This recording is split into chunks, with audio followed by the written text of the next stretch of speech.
I'll give you $100,000 if you serve me in Chinese. Richard Blackwood's voice echoed through the hall of the Prestige Club, Manhattan's most expensive restaurant, causing all conversation to stop instantly. The green bills fell onto Jasmine's silver tray like materialized insults. One by one, $100,000 spread across the polished metal, creating a grotesque spectacle that made all the eyes of New York's elite turn to her. Jasmine Williams was 29 years old and never imagined that her life as a doctor of linguistics would turn into a daily struggle for survival. There she was in her impeccable black uniform, serving $5,000 a bottle champagne to men who didn't even look at her face when they placed their orders. Richard leaned back in his Italian leather chair, a cruel smile spread across his artificially tanned face. "What's the matter, honey? Isn't $100,000 enough?" He gestured to the 3 Japanese investors sitting at his table. "My friends here will judge whether your Chinese is convincing." The entire restaurant had been transformed into a modern Roman arena. Customers at other tables pretended to look at their lobster dishes, but all ears were tuned in to the humiliation show Richard was orchestrating. It was Tuesday night in the financial heart of New York, where men like him decided the fate of entire economies before dessert. Jasmine looked at the money scattered on her tray. $100,000. It was more than her salary for 2 years as a waitress. It was enough to pay off her mother's medical bills, to get her younger sister out of the precarious public school, to finally breathe without that tightness in her chest that had accompanied her for 3 years. But she knew it wasn't about money. It was about power.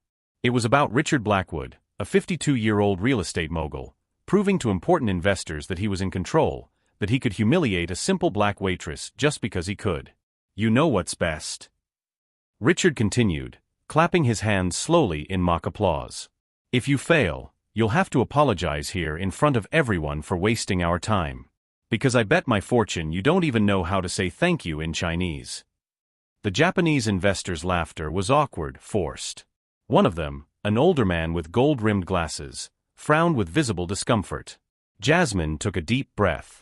Her fingers dug into the side of the tray until her knuckles turned white.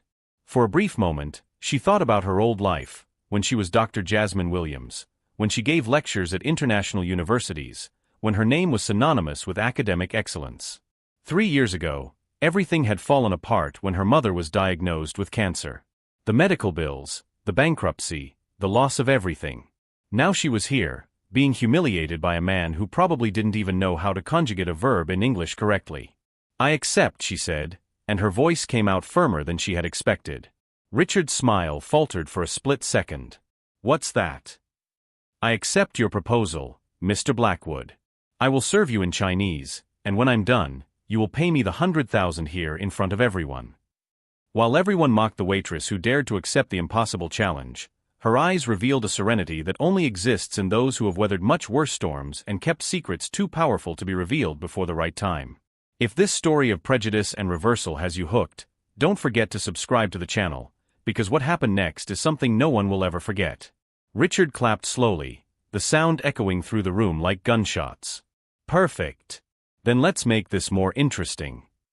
He turned to the Japanese investors, his cruel smile spreading even wider. "Gentlemen, you have just witnessed typical arrogance. This employee really believes she can impress us." Hiroshi Tanaka, the oldest investor, adjusted his glasses with visible discomfort. "Richard, perhaps it would be better." "No, Hiroshi," Richard interrupted him, raising his hand. "You need to understand how things work here. These people live in a fantasy world." He gestured dismissively at Jasmine. "I bet she watched a few kung fu movies and thinks she can impress you with a few loose words." The second investor, Kenji Yamamoto, frowned. His English was perfect, without an accent. "This is getting uncomfortable, Richard." "Uncomfortable?" Richard laughed loudly. "This is educational. You want to invest in New York?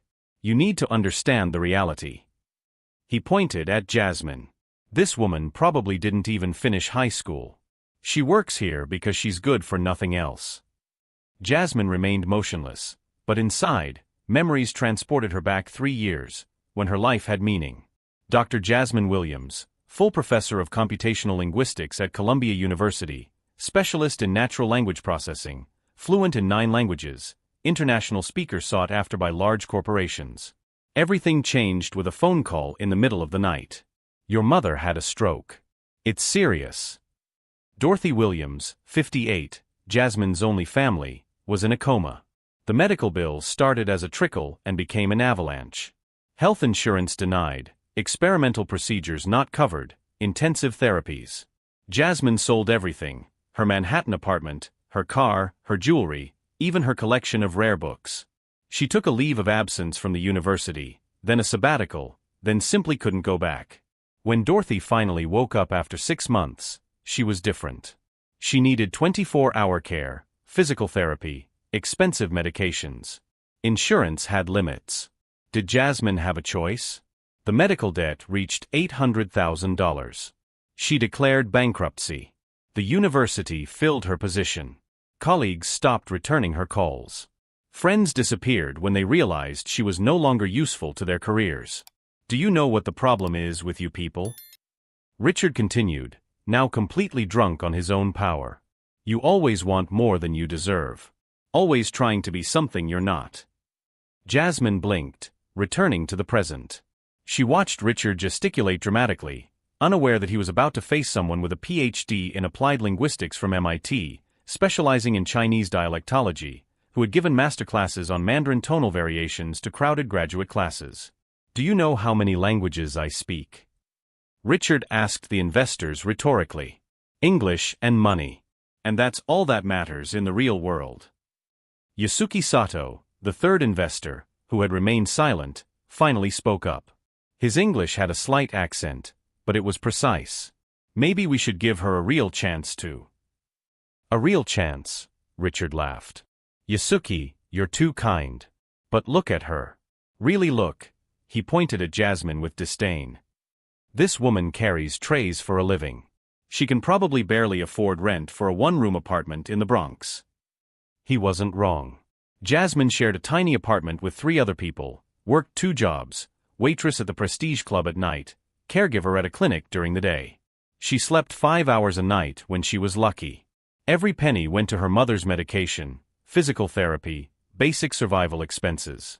But Richard didn't know that she still had access to academic portals, that she studied computational linguistics in the early hours of the morning when she couldn't sleep, that she corresponded with researchers in Beijing in fluent Mandarin, that her thesis on neural language processing had been cited in more than 200 international papers.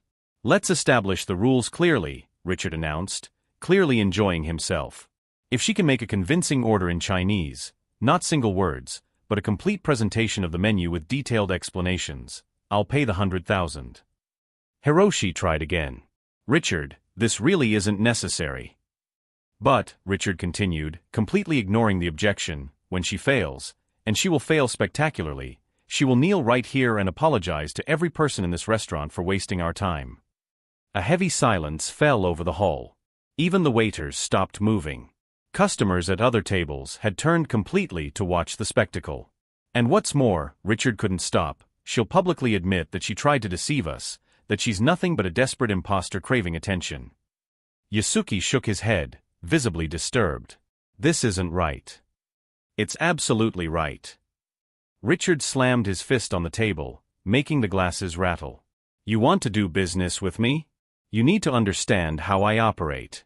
I don't tolerate lies, I don't tolerate acting, and I definitely don't tolerate anyone trying to make me look like an idiot. Jasmine watched everything with the calmness of someone who had already lost much more than her dignity. 3 years of waiting tables had taught her that there are times to back down and times to push forward.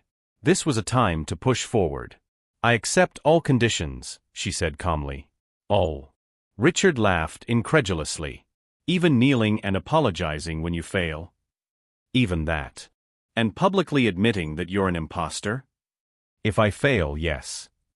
Richard turned to the investors, his arms open in a theatrical gesture. Gentlemen, you are about to witness a valuable lesson in the difference between real confidence and delusion.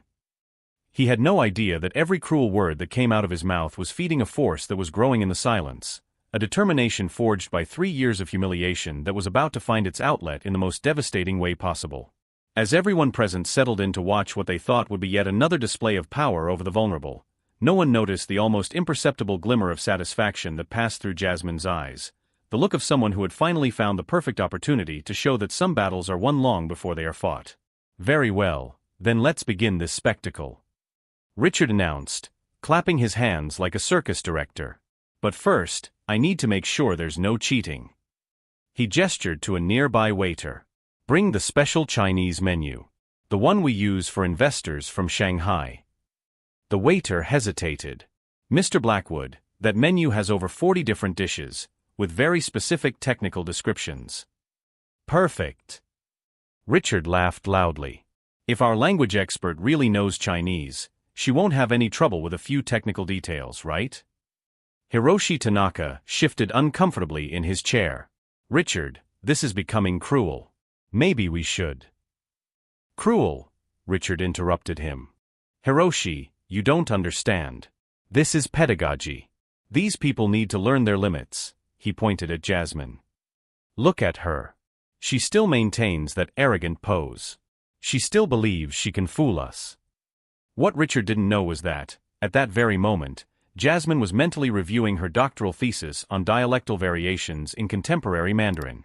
3 years ago, she had spent 6 months in Beijing as a visiting researcher at the China Foreign Languages University, studying regional gastronomic terminology specifically.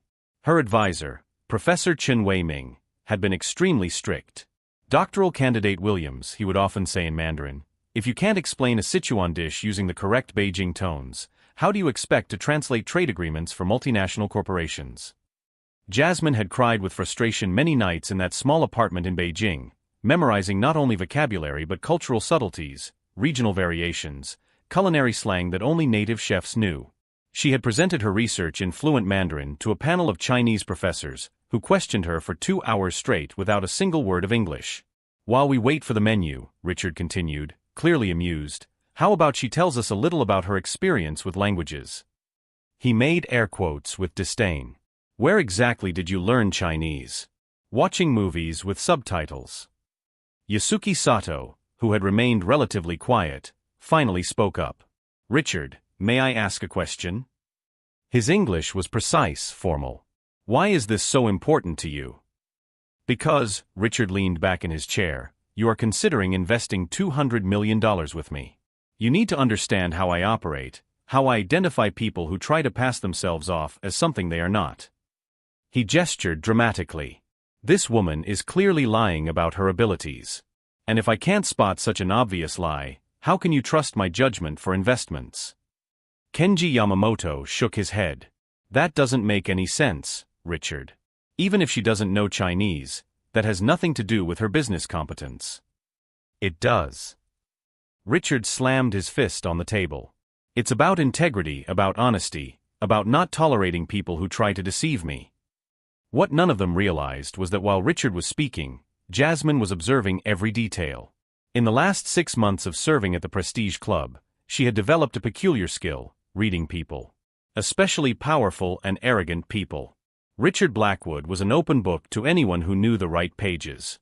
He constantly mentioned his Asian investors, always mispronouncing Japanese names, always making completely wrong cultural references.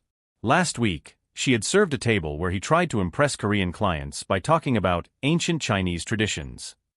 The man was a cultural fraud disguised as an international tycoon. "Ah, here it is," Richard announced when the waiter brought a leather-bound menu.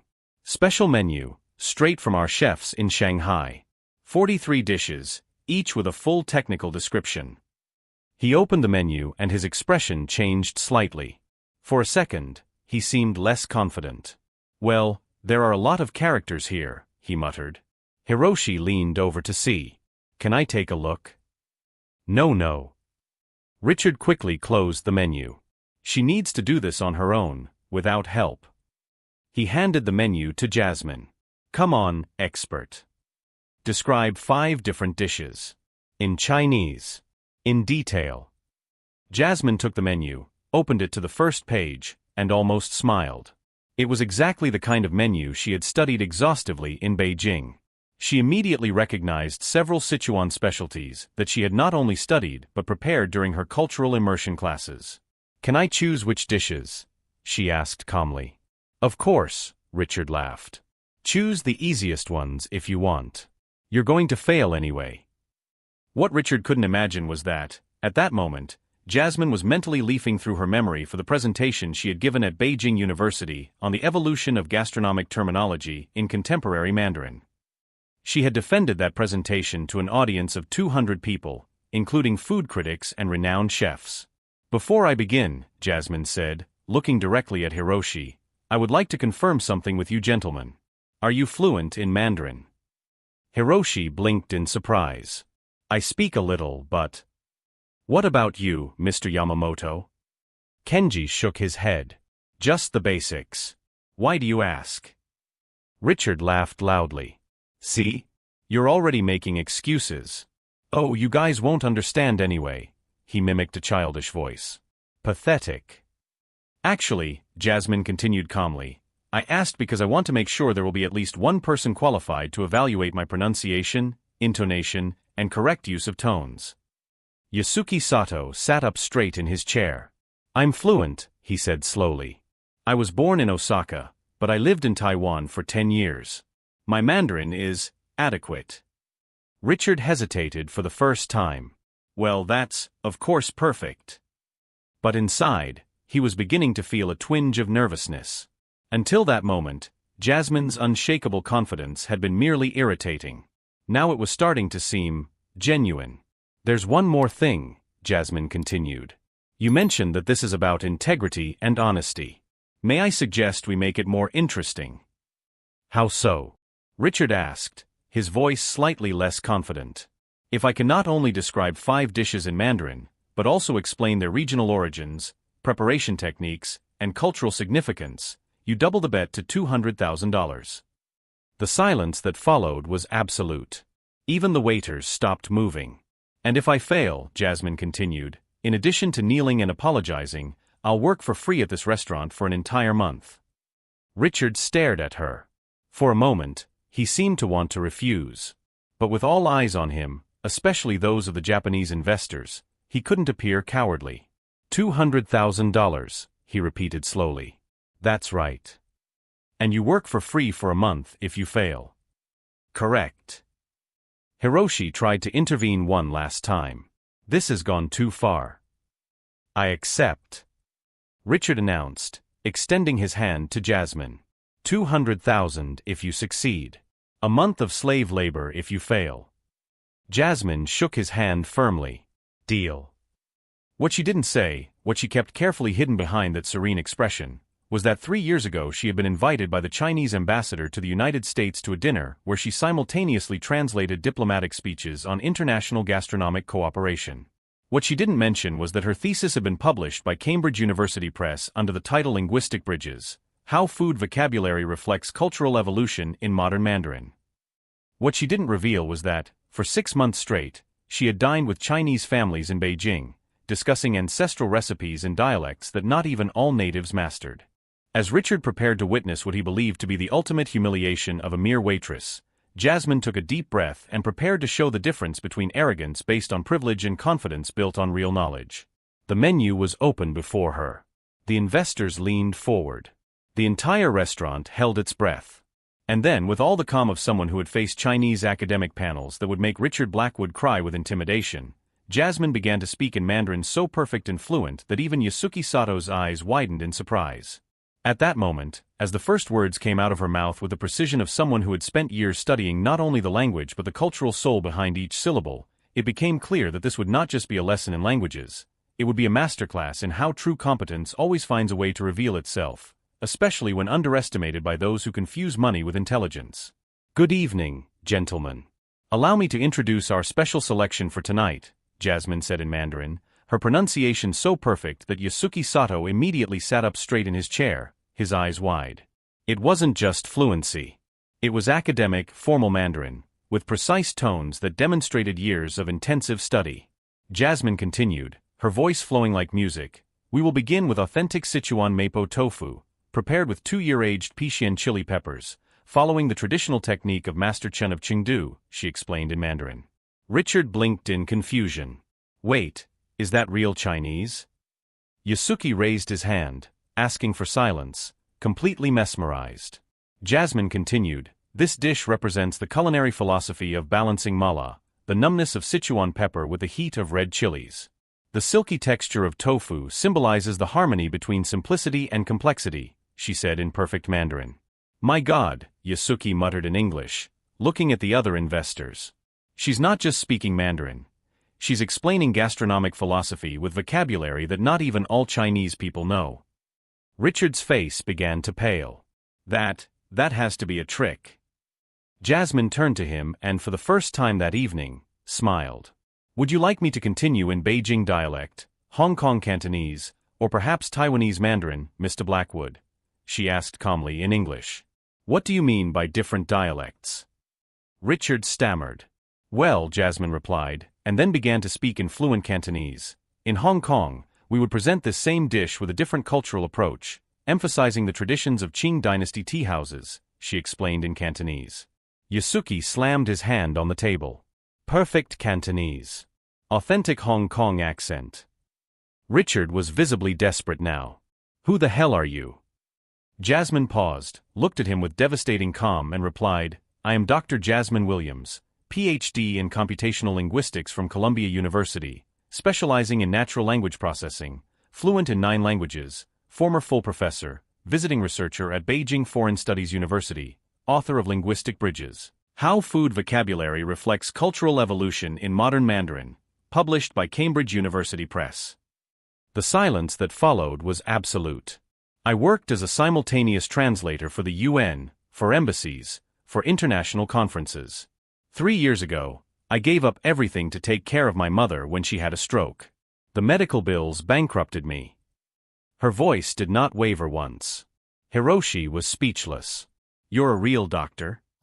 With a postdoctoral degree in Chinese dialectology from MIT, Jasmine replied calmly. I spent 6 months in Beijing studying regional food terminology specifically for my thesis. Richard tried to recover, but his voice came out strangled. That's impossible. A doctor can't be working as a waitress? Jasmine interrupted him. Why not, Mr. Blackwood? Don't doctors need to eat? Don't they need to pay bills? Can't they have sick families who need care? Yasuki rose from his chair. Richard, you just tried to publicly humiliate one of the most qualified academics I've ever met. I didn't know. Richard protested desperately. Exactly, said Jasmine, her voice cutting like a knife. You didn't know, but you assumed. You looked at a black woman waiting tables and decided she was ignorant, uneducated, inferior. Kenji shook his head in disbelief. Richard, what kind of person are you? Let me finish the presentation, Jasmine continued, returning to Mandarin. The second course is Peking duck, prepared according to the technique of the Quanjude restaurant, established in 1864. The 24-hour marinating process and traditional fruit would oven create the characteristic crispy skin that represents centuries of culinary refinement, she explained with technical perfection. Richard was sweating now. The people at the other tables had stopped pretending not to be paying attention. Everyone was watching, mesmerized. The third dish, Jasmine continued in Mandarin, is Shanghai Xiaolongbao, where each dumpling contains exactly 18 folds, a number that symbolizes prosperity in Chinese culture. The broth inside is prepared with gelatinized pork marrow that liquefies in steam, a technique developed during the Ming Dynasty. Yasuki was quickly translating for the others in English. She's explaining historical and technical details that only master chefs know. This is extraordinary. Stop. Richard suddenly shouted, banging his fist on the table. Stop this charade. This is a setup. You guys planned this. Set up what? Yasuki turned to him, her voice icy. That she knows more about Chinese culture than you ever dreamed of learning? She can't be a doctor and be working here. Richard was clearly panicking now. Why not? Hiroshi asked coldly. Because people like you believe that intelligence and education are the exclusive property of the rich. Jasmine placed the menu on the table. Mr. Blackwood, you offered me $200,000 to do something I was doing professionally 5 years ago before life knocked me down. Technical description of Chinese cuisine was literally part of my research area. This can't be happening, Richard muttered, running his hands through his hair. It is happening, Yasuki said, taking his cell phone out of his pocket. And you know what, Richard? My company was considering a $200 million partnership with you. He started typing. No, wait. Richard stood up desperately. A man who publicly humiliates a brilliant scholar out of pure prejudice is not someone we do business with, Kenji said, also taking out his phone. You can't cancel everything because of a misunderstanding, Richard pleaded. Misunderstanding. Hiroshi laughed humorlessly. You tried to destroy this woman's dignity for fun. That's not a misunderstanding, it's cruelty. Jasmine watched Richard crumble, but felt no satisfaction. Only a deep sadness that men like him existed. Mr. Blackwood, your $200,000, please. With trembling hands, Richard opened his wallet and began counting the bills. Each bill he placed on the table seemed to strip away a piece of his arrogance. Now, Jasmine said when he was finished, I would like you to apologize. Not to me, but to all the people who have had to put up with your prejudices over the years. Richard looked around. The entire restaurant was watching. Important clients, high society people, all witnessing his complete humiliation. I apologize, he muttered. I didn't hear you, Jasmine said calmly. I apologize. Richard shouted, his voice echoing through the silent hall. It was at that moment, as one of the most powerful men in Manhattan publicly begged forgiveness for his ignorance, that everyone realized they had just witnessed something much greater than simple revenge. They had seen how true greatness always finds a way to reveal itself, especially when tested by petty tyrants who confuse money with moral superiority. 6 months later, Jasmine was in her office on the 47th floor of a skyscraper in Manhattan. Director of Intercultural Relations at Tanaka Yamamoto International, she earned $180,000 a year and had become a reference in multicultural corporate communication. Yasuki Sato had personally offered her the position after that memorable night. People with your intelligence and dignity are exactly what we need to expand our business globally, he said in perfect Japanese, a language Jasmine also spoke fluently. Her mother, Dorothy, now received the best medical care. They had moved to a spacious apartment on the Upper West Side. Her recovery was slow but steady. Richard Blackwood was not so lucky. The story of his public humiliation had spread across social media, going viral with the headline "Racist Tycoon Destroyed by Dr. Waitress." The video, recorded by customers, racked up 15 million views. Japanese investors not only canceled the $200 million partnership, but spread the story in international business circles. Other investors pulled out. Banks questioned loans. His construction company went bankrupt in 3 months. His wife filed for divorce, taking half of the remaining assets. His adult children cut off contact, ashamed. Richard lost his Manhattan apartment, his luxury car, his reputation.